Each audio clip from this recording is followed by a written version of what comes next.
BRS party నర్సాపూర్లో hat trick కొట్టించిన మీ అందరికీ శిరస్సు వంచి నమస్కారం తెలియజేస్తా ఉన్నా. మీరందరూ కూడా కష్టపడి నర్సాపూర్ అంటే బీఆర్ఎస్ పార్టీకి కంచుకోట అని మరొకసారి మీరందరూ కూడా రుజువు చేసినారు. మీ అందరికీ నా హృదయపూర్వక కృతజ్ఞతలు. ఈ ఎన్నికల్లో మరి చాలా కష్టపడి కార్యకర్తలు పనిచేసినారు. ఎవరెవరు ఎట్లా కష్టపడ్డారో, ఏ రకంగా కృషి చేసినారో పార్టీ దగ్గర అంతా సమాచారం ఉంది. తప్పకుండా కష్టపడ్డ కార్యకర్తలకు మీకు ఇచ్చిన మాట ప్రకారంగా రాబోయే స్థానిక సంస్థల ఎన్నికల్లో మిమ్మల్ని సర్పంచులుగా, ఎంపీటీసీలుగా, కౌన్సిలర్లుగా గెలిపించుకోవడానికి కూడా మేమందరం కలిసికట్టుగా శక్తి వంచన లేకుండా కృషి చేస్తామని హామీ ఇస్తా ఉన్నాం. ఇప్పుడే సునీతమ్మ చెప్పారు, మదన్ రెడ్డి గారు చెప్పారు, మేమందరం కూడా మీకోసం నిలబడతాం. ఏ కార్యకర్త కూడా మానసిక స్థైర్యాన్ని కోల్పోవాల్సిన అవసరం లేదు.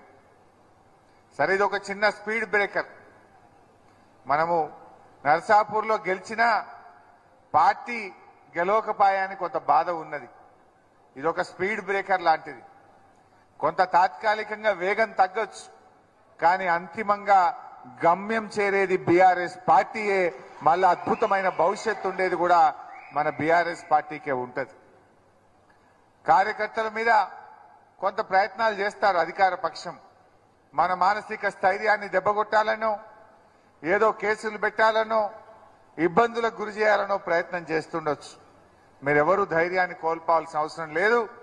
మీకు సునీతమ్మ గాని, మదన్ రెడ్డి గారు గాని, చంద్రగౌడ్ గాని, నేను కూడా పిలిస్తే గంట సేపట్ల నర్సాపూర్లో మీ దగ్గరకు వస్తా.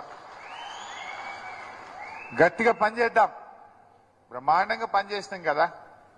అసలు నర్సాపూర్లో మనం రెవెన్యూ డివిజన్ తెచ్చుకున్నాం, బస్సు డిపో తెచ్చుకున్నాం, తండాకు రోడ్లు వేసినాం, గల్లీ గల్లీకి సీసీ రోడ్లు చేసుకున్నాం, నర్సాపూర్ను మున్సిపాలిటీ చేసుకున్నాం.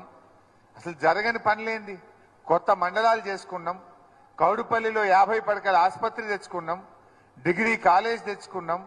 ఎన్నో రకాలుగా ప్రజల ఆకాంక్షల్ని మనం నెరవేర్చినాం. రాష్ట్ర వ్యాప్తంగా కూడా చూస్తే కొత్త జిల్లాలు చేసిండు కేసీఆర్. ఎంత అద్భుతంగా మెదక్ కలెక్టరేట్ వచ్చింది. ఎన్నేళ్ల కల మెదక్ జిల్లా కావాలని అట్లా ఇలా 33 జిల్లాలు చేసిండు కేసీఆర్. రెవెన్యూ డివిజన్లు చేసినారు, మండలాలు చేసినారు. అక్కా చెల్లెళ్ళ మంచినీళ్ళ కష్టాలు తీర్చిండు కదా మన కేసీఆర్.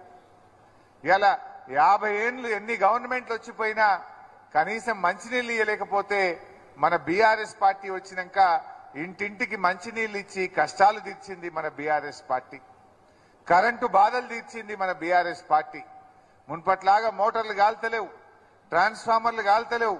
కరెంటు లేదని రైతులు రోడ్డు మీదకి రాకుండా 2 పంటలు పండించేటట్టు కరెంట్ ఇచ్చిండు మన కేసీఆర్.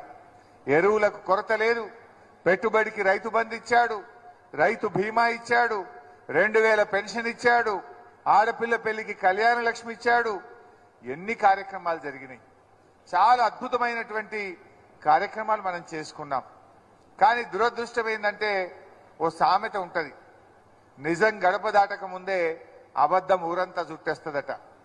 కాంగ్రెస్ వాళ్ళు గోబల్స్ ప్రచారం చేసినారు, రకరకాల అబద్దాలను ప్రచారంలో పెట్టినారు. నిజం నిలకడ మీద తెలుస్తుంది అన్నట్టు మన బీఆర్ఎస్ పార్టీ చేసిన కృషి గాని, మన మంచితనం గాని, మన పనితనం గాని మరి రాబోయే రోజుల్లో ప్రజలే గ్రహిస్తారు. కేసీఆర్ ఎటువంటి నాయకుడు అంటే ఆయనకు పనితనం తప్ప పగతనం తెలవని నాయకుడు. నిజంగా కేసీఆర్ అనుకుంటే మన గవర్నమెంట్ వచ్చినాక కేసులు పెడితే సగం మంది కాంగ్రెస్ పార్టీ వాళ్ళు జైళ్లలో పడుదురు. కానీ మనం ఆ పని చేసినామా? హౌసింగ్ స్కామ్ల మీద సిఐడి ఎంక్వైరీ చేస్తే పెద్ద రిపోర్ట్ వచ్చింది. ఒక్కొక్క కాంగ్రెస్ నాయకుడు 40, 50 ఇళ్లు తిన్నాడు. కానీ మన ప్రజలు ఇబ్బంది పడతారు, ప్రజలను ఎందుకు ఇబ్బంది పెట్టాలి అని ముఖ్యమంత్రి గారు కొత్త రాష్ట్రం ఉద్యమాలు చేసి తెలంగాణ తెచ్చుకున్నాం. త్యాగాల పునాదుల మీద తెలంగాణ తెచ్చుకున్నాం. గడ్డి పోచల్లాగా పదవులు రాజీనామా చేసి ఉద్యమాన్ని బతికించుకున్నాం. చివరికి ఆమరణ నిరాహార దీక్ష చేసి కేసీఆర్ తెలంగాణ సాధించిండు.